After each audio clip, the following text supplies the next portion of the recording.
Education सदगुरु के daily GK quiz programme में एक बार फिर आप सभी का बहुत बहुत स्वागत है। Daily quiz, mock test, current affairs, question and answer के लिए आप हमारी वेबसाइट www.educationsadguru.com पर भी विजिट कर सकते हैं। तो चलिए दोस्तों, आज के सेशन की शुरुआत कल के अभ्यास प्रश्न से करेंगे। कल हमने आपसे अभ्यास प्रश्न में पूछा था कि निम्नलिखित में से किस देश ने हाल ही में हाइपरसोनिक क्रूज मिसाइल जिरकॉन का सफल परीक्षण किया है। Option A Pakistan, B Iran, C America या फिर डी रूस। इस प्रश्न का सही आंसर है ऑप्शन डी यानी रूस। हाल ही में रूस ने हाइपरसोनिक क्रूज मिसाइल जिरकॉन का सफल परीक्षण किया है। इस मिसाइल का सफल परीक्षण बैरेंट सागर में किया गया था और इस मिसाइल ने ध्वनि की तुलना में 8 गुना ज्यादा स्पीड से 450 किलोमीटर की दूरी तय की। चलिए आज के सेशन का अपना पहला प्रश्न देख लेते हैं कि निम्नलिखित में से किस तिथि को विश्व मानसिक स्वास्थ्य दिवस मनाया जाता है। ऑप्शन ए 8 अक्टूबर, बी 9 अक्टूबर, सी 10 अक्टूबर या फिर डी 11 अक्टूबर। इस प्रश्न का सही आंसर है ऑप्शन सी यानी 10 अक्टूबर। प्रत्येक वर्ष 10 अक्टूबर को दुनिया भर में विश्व मानसिक स्वास्थ्य दिवस मनाया जाता है। आपको बता दें कि इस दिवस को मनाने का उद्देश्य लोगों के बीच मानसिक स्वास्थ्य के मुद्दों के बारे में जागरूकता बढ़ाना और मानसिक स्वास्थ्य के सहयोगात्मक प्रयासों को संगठित करना है। चलिए अगला प्रश्न भी देख लेते हैं कि निम्नलिखित में से कौन अभी हाल ही में युद्ध सेवा मेडल पाने वाली भारत की पहली महिला बनी है। Option A Minty Agarwal, B Avani Chaturvedi, C Bhawna Kanth या फिर डी शिवांगी सिंह। इस प्रश्न का सही आंसर है ऑप्शन ए यानी मिंटी अग्रवाल। हाल ही में अंबाला की मिंटी अग्रवाल ने युद्ध सेवा मेडल पाकर इतिहास रच दिया है। आपको बता दें कि यह पुरस्कार हासिल करने वाली वह पहली महिला बन गई हैं। बालाकोट एयर स्ट्राइक में अभिनंदन के साथ F-16 गिराने के साथ साथ अहम भूमिका निभाने के लिए यह पुरस्कार उन्हें दिया गया है। चलिए अगला प्रश्न भी देख लेते हैं कि हाल ही में विश्व कपास व्यापार में भारत ने अपने प्रीमियम कपास का नया ब्रांड नाम क्या रखा है। ऑप्शन ए हिमालयन कपास, बी सिंधी कपास, सी कस्तूरी कपास या फिर डी मरग कपास। इस प्रश्न का सही आंसर है ऑप्शन सी यानी कस्तूरी कपास। हाल ही में केंद्रीय कपड़ा मंत्री स्मृति ईरानी ने भारतीय कपास के लिए पहला ब्रांड और लोगो लॉन्च किया है। आपको बता दें कि यह दूसरे कपास दिवस पर लॉन्च किया गया था, जो बीते 7 अक्टूबर को दुनिया भर में मनाया गया था। आपको बता दें कि भारत की प्रीमियम कपास को विश्व कपास व्यापार में कस्तूरी कपास के रूप में जाना जाएगा। चलिए इसके साथ अगला प्रश्न भी देख लेते हैं कि हाल ही में प्रदीप कुमार रावत को निम्न में से किस देश का नया राजदूत नियुक्त किया गया है। Option A Germany, B Bulgaria, C Hungary या फिर डी नीदरलैंड। इस प्रश्न का सही आंसर है ऑप्शन डी यानी नीदरलैंड। हाल ही में 1990 बैच के भारतीय विदेश सेवा यानी IFS अधिकारी प्रदीप कुमार रावत को नीदरलैंड में भारत के अगले राजदूत के रूप में नियुक्त किया गया है। आपको बता दें कि प्रदीप कुमार वर्तमान में इंडोनेशिया में भारत के राजदूत हैं और शीघ्र ही नया कार्यभार संभालेंगे।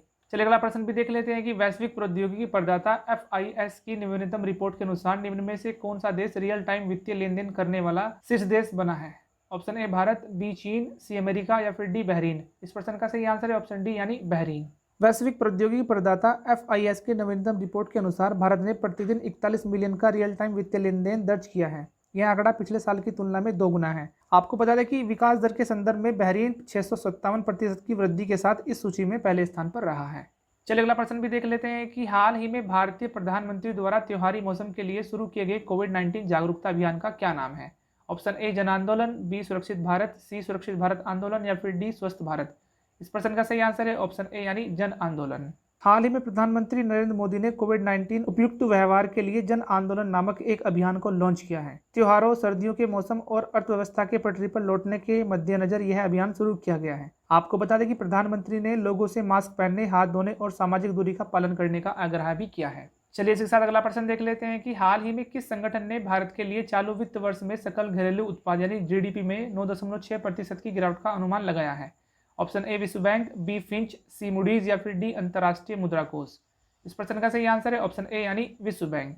हाल ही में विश्व बैंक ने चालू वित्त वर्ष में सकल घरेलू उत्पाद यानी GDP में 9.6% गिरावट का अनुमान लगाया है। विश्व बैंक ने कहा है कि भारत की आर्थिक स्थिति इससे पहले के किसी भी समय की तुलना में काफी खराब है। इसके अलावा उसने यह भी कहा है कि कोरोना वायरस महामारी के कारण कंपनियों व लोगों को आर्थिक झटके लगे हैं। साथ ही महामारी के प्रसार को थामने के लिए देश भर में लगाए गए लॉकडाउन का भी विस्तृत प्रतिकूल प्रभाव पड़ा है। चलिए अगला प्रश्न भी देख लेते हैं कि निम्नलिखित में से किस राज्य सरकार ने हाल ही में किसान रथ मोबाइल ऐप को लॉन्च किया है। Option A Haryana, B Punjab, C Assam या फिर डी मध्य प्रदेश। इस प्रश्न का सही आंसर है ऑप्शन सी यानी असम। हाल ही में असम के मुख्यमंत्री सर्बानंद सोनोवाल ने राज्य में आयोजित एक कार्यक्रम में क्रेता विक्रेता नेटवर्क को बढ़ावा देकर कृषि उत्पादों की समय पर बिक्री की सुविधा के लिए किसान रथ मोबाइल ऐप को लॉन्च किया है। उन्होंने कहा है कि ऐप आसाम के किसानों के लिए देश भर में उनके उपज का अधिकतम लाभ प्राप्त करने के लिए कृषि व्यवसाय को बढ़ावा देने हेतु एक नया वाहन होगा। चलिए अगला प्रश्न भी देख लेते हैं कि हाल ही में भारतीय रिजर्व बैंक ने जम्मू कश्मीर बैंक के चेयरमैन और प्रबंध निदेशक यानी CMD RK जिब्बर का कार्यकाल कितने महीने के लिए बढ़ा दिया है। ऑप्शन ए 5 महीने, बी 6 महीने, सी 7 महीने या फिर डी 8 महीने। इस प्रश्न का सही आंसर है ऑप्शन बी यानी 6 महीने। हाल ही में आरबीआई ने जम्मू कश्मीर बैंक के चेयरमैन और प्रबंध निदेशक आर के झब्बर का कार्यकाल 6 महीने के लिए बढ़ा दिया है। आपको बता दें कि आरबीआई ने बैंक के चेयरमैन और प्रबंध निदेशक का कार्यकाल 10 अक्टूबर 2020 से 6 महीने या नए प्रबंध निदेशक और सीईओ की नियुक्ति होने तक जो भी पहले हो के लिए बढ़ा दिया है। चलिए आज के सेशन का अपना आखिरी प्रश्न भी देख लेते हैं कि हाल ही में यूरोपीय संघ की संसद ने 2030 तक कितने प्रतिशत उत्सर्जन में कटौती करने की घोषणा की है। ऑप्शन है 40%, बी 50%, सी 60% या फिर डी 70%।